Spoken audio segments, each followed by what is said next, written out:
Yeah, I just echo what Morrow said after the game on the mic. I just want to thank the crowd. Students aren't back in session, and to have a sellout or near sellout, whatever it was a great atmosphere. And this is what college basketball is all about. This is what attendance and a home court advantage can be. And I think when our guys needed it most, the crowd really picked them up. We had a couple possessions there where it felt like a championship type atmosphere out there. So very appreciative of everybody that came into town early for school, the students, and then certainly all the people in Lubbock and our season ticket holders. A lot of people put a lot of work in this game too for special groups to come to the game. So I just want to recognize everybody. It was a big-time crowd, and there was no doubt the crowd helped us win the game. Questions for Davide. Had a career high 19 points tonight. More, I guess, in that second half, I know Coach is kind of talking for y'all to kind of be aggressive. I guess, what did you do to be aggressive? Nothing. I was trying to, attack the basket, get fouled, and just every time my teammates like mid time on a play, I try just to be aggressive, just more aggressive, and attack the basketball and get fouled.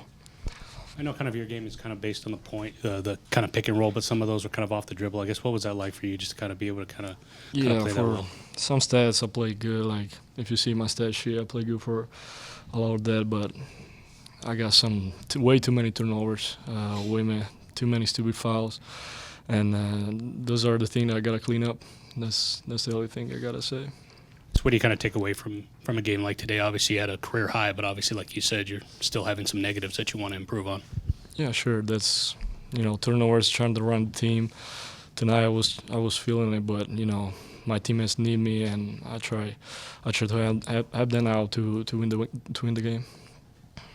Davide, what was it like hitting a 1-3 later in the second half when it was a 1-point game and everyone was getting fired up in the USA? Could you feel the energy, and do you think that you and your teammates fed off that? Oh yeah, absolutely. The crowd was amazing, like Coach said, and we need a game Tuesday, not Wednesday, and yeah, that was a big time moment. Everybody feel it, everybody in the team feel it, and yeah, nothing to say about it. Davide, the way you're playing right now, just overall, do you feel like you're in a rhythm right now, or how can this keep working for you going forward in the Big 12? Yeah, I'm feeling good right now, but that it's over. Tomorrow is a new day. We prepare for Oklahoma now, and just keep grinding in the gym and back at work tomorrow. Davide, what did the coaches talk to you about protecting the home court after coming off the big win on the road at West Virginia? That was the first thing, tried to protect the home court in front of our fans. It was the first thing. We tried to play aggressive, try to play hard defense and be tough every single possession. So, yeah, protect the home court was the first objective of this game. Any other questions for Davide? Ella, you got a question for Morrow? Can you take the mic over there, bud?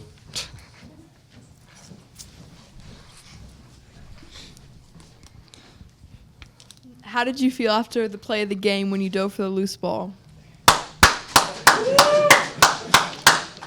I did it for my coach because he always asked me to be nasty, and I think that was finally a nasty play. Yeah, Coach, could you talk about that nasty move that he made? Yeah, I think from my naked eye watching it, and I watched it, I saw the loose ball, and it looked like it was too far for him to dive. Then with the time and score, I was thinking probably intelligent play not to do it. And then he just did it. And I thought about that poster I had in my bedroom growing up with Dennis Rodman where he's vertical. It's a Converse poster. No offense, Under Armour. We're Under Armour people here. But it was a Converse poster, I think.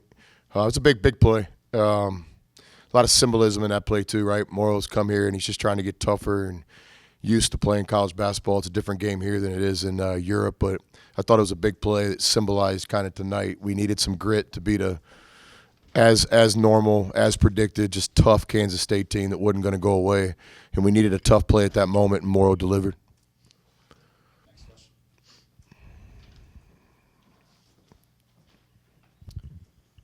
How would you assess how he's grown as a player these last couple of weeks, Moretti? It's just a work in progress. I mean, he's a good college player. He's got to get a little stronger and tougher and more experienced, but he's taken the next step, which is hard to do. He came in here and contributed on a really good team last year and helped us in the month of March. And it just doesn't happen naturally. Some people think, well, Keenan leaves, it's Morrow's. It doesn't quite work that way. Like, you have to work and to take that next step from contributor to, kind of main minute player that we're going to trust in different situations. So a lot of work's gone into this. Jarrett Culver gets a lot of attention around for his work ethic, which he should. One of the best players I ever coached, but Morrow's right there with him. Every guy in our team is in the gym a lot, and Morrow's at the top of the list. And Brandon Francis, he struggled a little bit from beyond the arc in the past month. As a coach, how do you really just instill more confidence in him as a player from beyond the arc? Yeah, I think you earn confidence. You get in the gym, you spend hours, and you work at it. That's where confidence comes from. And I remain confident in Brandon. Guy puts in the time. It's just a matter of time till the basket opens up for him. I think he's 4 for 6 the other night here at home. So he's one of our best players. He's a shot maker. Thought he took good shots tonight for the most part. So absolutely zero concern about any percentage with him because he puts in the time. He's a disciplined shooter, and I believe in him. Coach, how do you think your team responded to the comeback that Kansas State had throughout the game? In a conference like this, that's going to happen throughout the season. But how do you think your guys really handled that down the stretch? Yeah, I thought we showed some grit. When we weren't playing our best, we just kind of hung in there and gave ourselves a chance. Did they ever take the lead? So we just kind of held on. It's always a big thing in basketball, if you can hold that threshold. And so, a college basketball game is 10 4-minute games, and no 4-minute game is more important than the other. And I thought tonight we won the game in the first half. Scored mid-30 points against Kansas State in one half, so a lot of points. Our defense was locked in. We basically won the game in the first half and then made enough plays late to survive. And this is what the Big 12 is. I would love to come out here and play well for 38, 39 minutes, but it's just not the reality of this league. The other team's going to impose his will on you at some point. So although we didn't play our best game today, I think Kansas State had a lot to do with it. So much respect for their team being a little bit banged up and zero quit in Coach Weber and his team. Coach, just talking about Morrow's toughness, is kind of some of those drives where he had to make some of those layups. He had a lot of contact. I guess, is that something that you've been trying to instill in him? And what did you kind of see from him just from the first time he's got here to now, just in terms of being able to drive and be able to make those big finishes now? Yeah, I think once we kind of got the lead, K-State made a defensive adjustment where they really started pressuring and being physical. They face guarded and denied Culver a lot. We got to do a better job coaching. We'll figure that out. So guys like Matt and Morrow and Kyler, you got to go make a play. When nobody's open, you got to go make a north-south drive. And tonight, even equally, challenging, with two officials instead of 3, and hope that Rick's okay. I got a good report that he is. Now it just becomes a game where, the defense is going to have a little bit of an advantage because the refs can't call everything. And, I thought our guys did a good job, just no excuse culture. Let's drive the ball to the basket and make plays, and Morrow did that.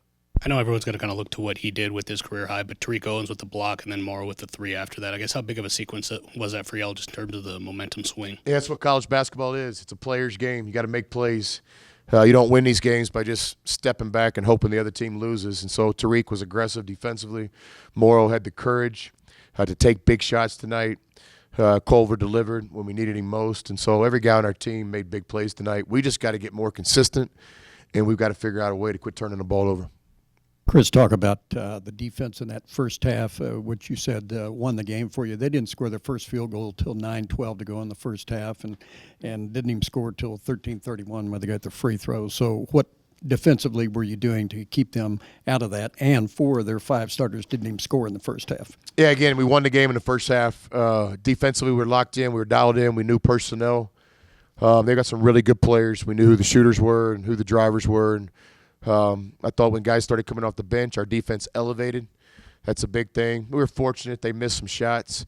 But I do think you got to give our defense some credit. We were hard to score against in the first half. Second half, tell of 2 halves, Second half, way too many points. K-State basically beat us. But, again, we played well enough early to have the kind of lead sometimes you have to have in the Big 12. Coach, could you speak to the free throw shooting down the stretch? I mean, that you didn't score a field goal after the 5:57 mark, but your guys responded at the free throw line. Yeah, we got good shooters. We put in a lot of time. I thought we got the ball to the right person for the most part.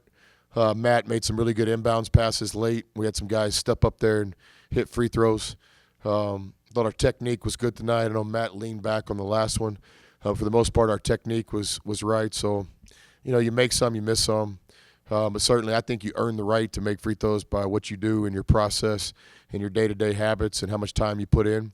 And I got a lot of confidence in our free throw shooters because these guys put a lot of time in the gym. Could you speak maybe a little bit more about what K-State was doing to you in the second half defensively? Just got real aggressive, made us drive the ball, took people out of the game, certainly Culver, but just got really aggressive. What a well-coached Big 12 team does, they got real aggressive. Coach, Norton's got 9 minutes. What's his status kind of moving forward?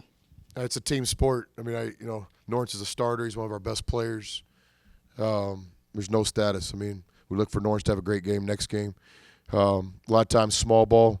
It's hard to have Norrance and Tariq out there, especially in a game like today when we're trying to score points and not turn the ball over. So, but nothing, non-issue. One of the all-time favorite players I've ever coached, the leader of our team, and a guy that's going to have to play great on Tuesday for us to win.